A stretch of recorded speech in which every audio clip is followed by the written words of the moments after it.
Welcome back to the Empire Builders Podcast. Dave Young here alongside Stephen Semple. And Stephen whispered in my ear, as we all know he does at the very beginning of the show, but he whispered in my ear that he's not going to tell me the topic. He's going to keep it to himself and tell a little story. Yeah, I'm going to rob you of your preparation time.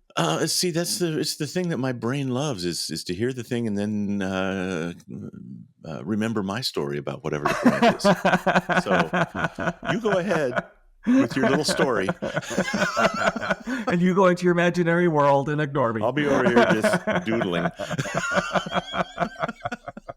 Let me know when we're ready to start.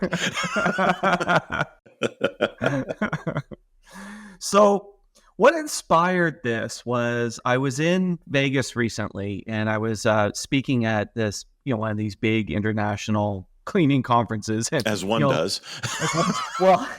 And these things are huge. Like, Vegas is so big, man. It's crazy.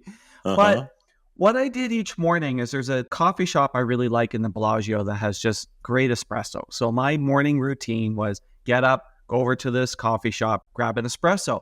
And if anyone's been in the Bellagio, the retail outlets in the Bellagio are phenomenal. They're Harry Winston and Tiffany's and Cartier and Rolex. Like, they are all the big fancy brands. I'm so clumsy. I can't afford to sneeze if I go into one of those places.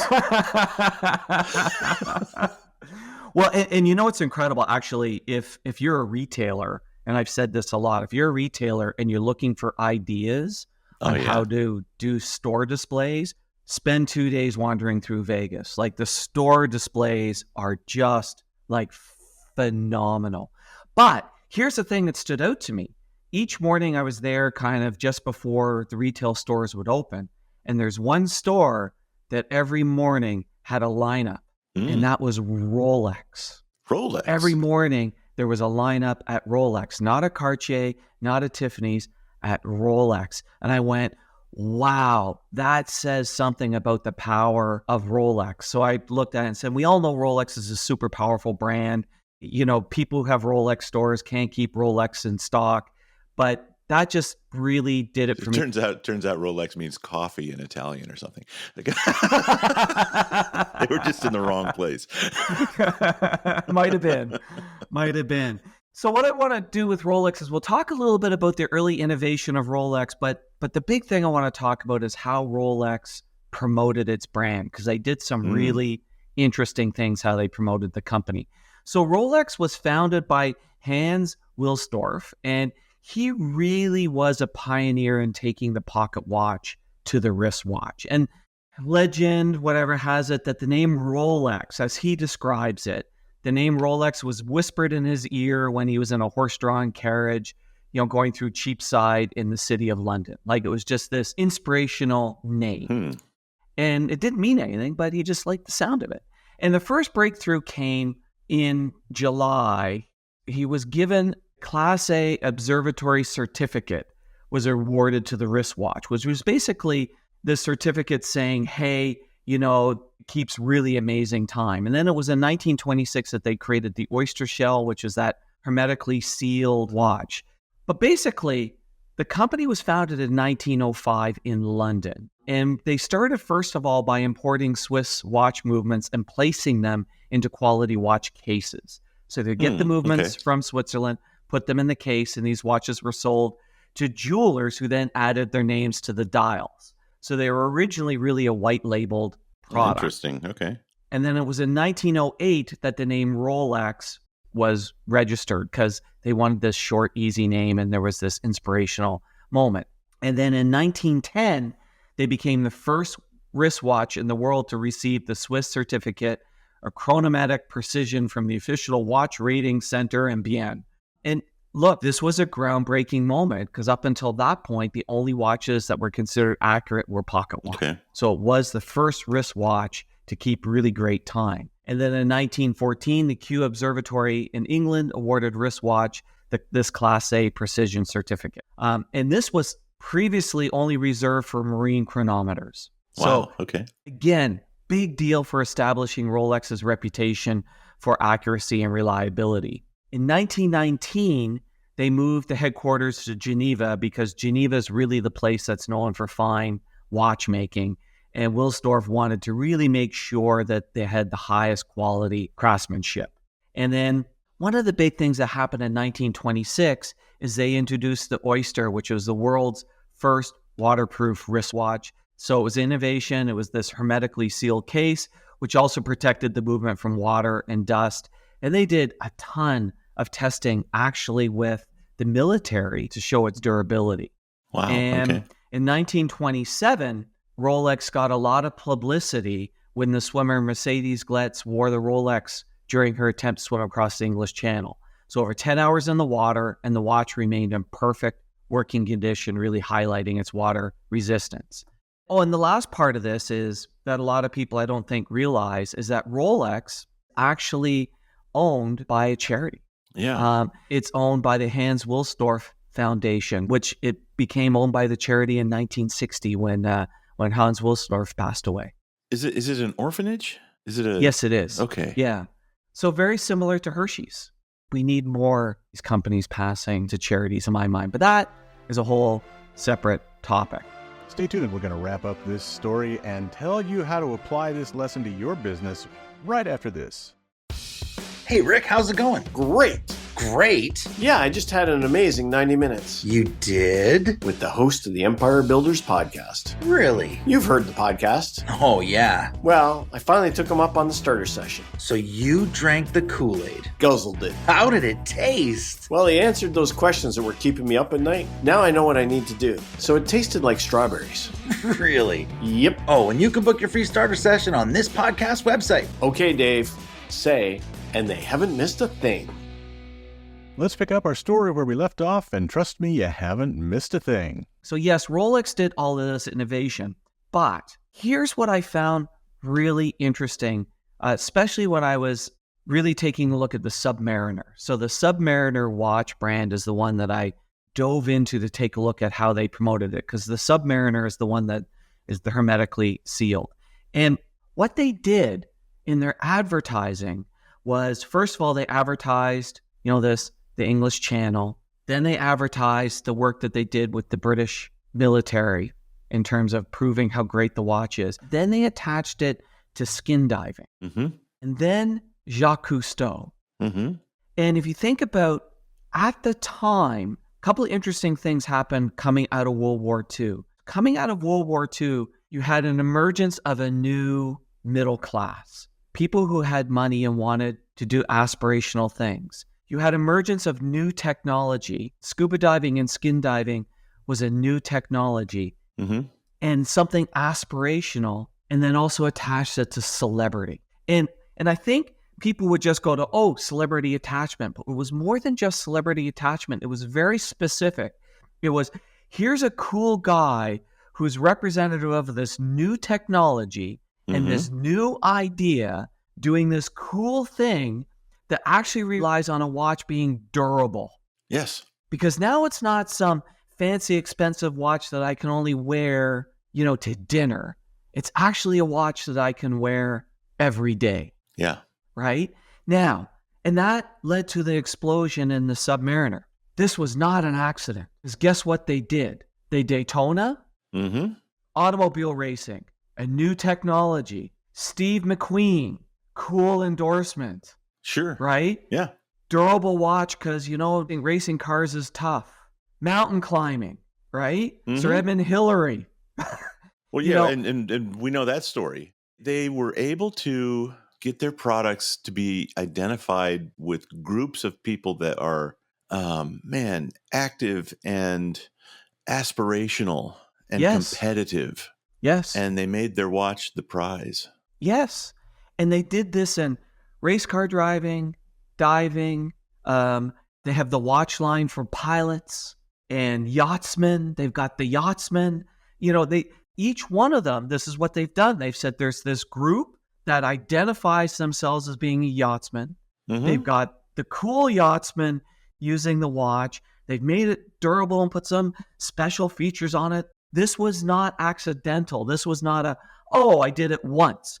No, they've done that over and over and over and over again. And I found it really, really interesting that they've just done this rinse and repeat on it. And you know who's taken a page from their book? Red Bull. Sure. If we go back to the early days of Red Bull before F1, what did they do? They went to these crazy sports. Exports and yeah. And the The X guy Games. flying with the weird suits and all that other stuff and said, okay, Red Bull is for people who aspire to be these extreme athletes doing these cool niche things. And they sponsored them and attached their product to that. Well, and the really interesting thing about that, and Red Bull didn't need to do here, this is the snowboarders version of Red Bull. They didn't need to separate different products for it, as like Rolex did. But it's a niche marketing that attaches your product to a tribe, Yes. to a group of people that identify with each other and with the sport or activity that they've chosen. Yes. And they were brilliant at that. The product line reflects it. Yes. If they were weak, and you tell me if I'm wrong here, it was in helping their retailers tell the Rolex story. Yeah. Well, and what's interesting is Rolex is even changing much of how they're doing their distribution. Like it's all now going actually out through Rolex stores. Were the people in line waiting to see if the store got any new watches in overnight or something? Well, I didn't interview them, Okay. so I don't know. But what I'm going to guess is the average Rolex watch owner owns 3. Mm-hmm. They don't own 1, they own 3. And yes, there are certain really sought after Rolexes. So I wouldn't be surprised if that's probably what was going on. But to me, I was just amazed every day. That's where the lineup was. But coming back to the promotion of Rolex, Sure. if there was a weakness, that's where the weakness sat. And at the end of this podcast, I'm going to drop in the radio ad that our partner, okay. Roy Williams, created for Woody Justice. Hugely successful and really speaks to that whole idea of the watch being a reward. In fact, we're going to insert it right here. So let's just take a moment and play that ad. You are standing in the snow, 5½ miles above sea level, gazing at a horizon hundreds of miles away. It occurs to you that life here is very simple. You live or you die. No compromises, no whining, no second chances. This is a place constantly ravaged by wind and storm, where every ragged breath is an accomplishment. You stand on the uppermost pinnacle of the earth. This is the mountain they call Everest. Yesterday it was considered unbeatable, but that was yesterday. As Edmund Hillary surveyed the horizon from the peak of Mount Everest, he monitored the time on a wristwatch that had been specifically designed to withstand the fury of the world's most angry mountain. Rolex believed Sir Edmund would conquer the mountain, and especially for him, they created the Rolex Explorer. In every life, there is a Mount Everest to be conquered. When you have conquered yours, you'll find your Rolex waiting patiently for you to come and pick it up at Justice Jewelers. I'm Woody Justice, and I've got a Rolex for you. So yeah, that ad speaks to the whole idea where you're saying that it is a reward. It's a reward, and cool thing about that ad also is the use of first person. You're standing in the snow. Yes. So it puts you at the top of the mountain. Yes. It puts you in the place where you have achieved victory over your goal, whatever that is, right? And later in the ad, it talks about that in every life, there's a Rolex. It also, in 60 seconds, transferred ownership of that watch to you. Yeah, sure did. Oh, right. It's your Rolex, and all you have to do is come down and get it. We could do a whole episode just talking about the magic in that ad. But here's the interesting thing. Today, this technique that Rolex used of finding a group and speaking to that group, finding the tribe, is easier today than it's ever been because social media immediately congregates around tribes. Yeah. And what Rolex did with people like Steve McQueen and Jacques Cousteau is expensive. What Red Bull did, where you've got an athlete in this weird niche sport that probably has never had a sponsor, probably not that expensive. Not to get started, yeah, till they started airplanes and... Yeah, until they started airplanes and F1 and all that other stuff. But in the early days, it was like guys skating down hills and crap like that. It was really crazy, crazy stuff they were doing. So this technique that Rolex did, this technique that Red Bull has done, and we'll do an episode on Red Bull in the future, people can do in terms of finding that tribe, attaching into that tribe, finding a spokesperson in that tribe. But the cool thing is that I loved about Rolex was it over and over and over and over again. Like, I'm amazed that they have not created one yet for the space industry. Sure. Well, you'd probably sell at least 3 or 4 to the billionaires that are building rockets. Well, again, it's that here's It's the the watch that went to aspirational, yeah. space. It's the aspirational. Yeah. There's plenty of people out there that would buy whatever Elon Musk has on his wrist. Yeah. So, this method of it's actually a method of targeting, right? And most people get targeting wrong. They target with demographics, right? So we need 50-year-old males who have achieved something in their life. It's like, well, how are you gonna sort that out in an ad? Like, where do you find that audience? And the more powerful thing is to target with your copy. Yes. Right. You just make sure your ad resonates with the people that you want to sell a Rolex to, and then you let everyone hear the ad.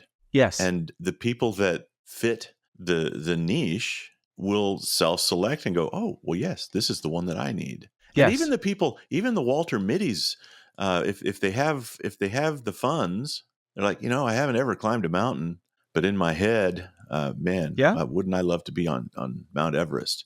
Maybe I'll just get one of those watches instead, because that seems safer.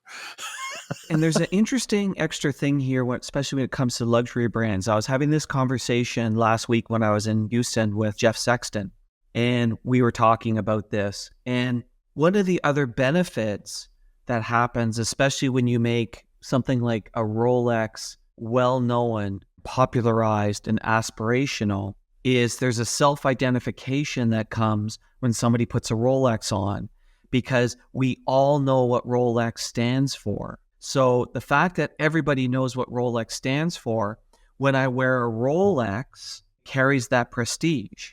Mm-hmm. When I wear a Patek Philippe, which is a more expensive watch, only watch people and people in the jewelry industry know about Patexes. The common man doesn't. Yeah. And so that's where some of the extra power of the mass media approach that Rolex has done is everyone knows Rolex is a fancy ass watch. And the Patek is targeted to a way more tightly targeted group. Yes. Just in the fact that it's targeted to people that are watch lovers, right? And it's not connecting the watch to some external group.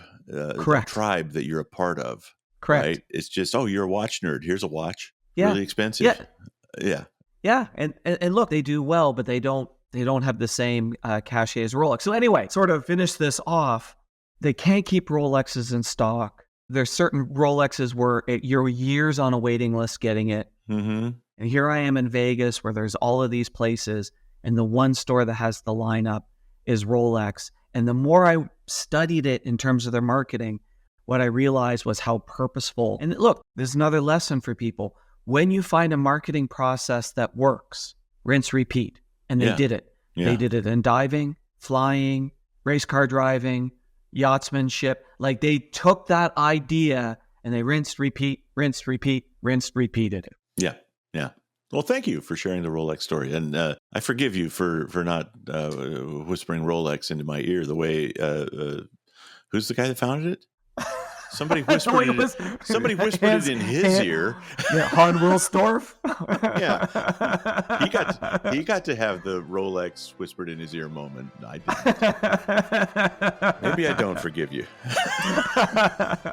Well, let's see on the next episode. On that note. Thanks, David. Thank you. Thanks for listening to the podcast. Please share us, subscribe on your favorite podcast app, and leave us a big, fat, juicy 5-star rating and review at Apple Podcasts. And if you'd like to schedule your own 90-minute empire building session, you can do it at empirebuildingprogram.com.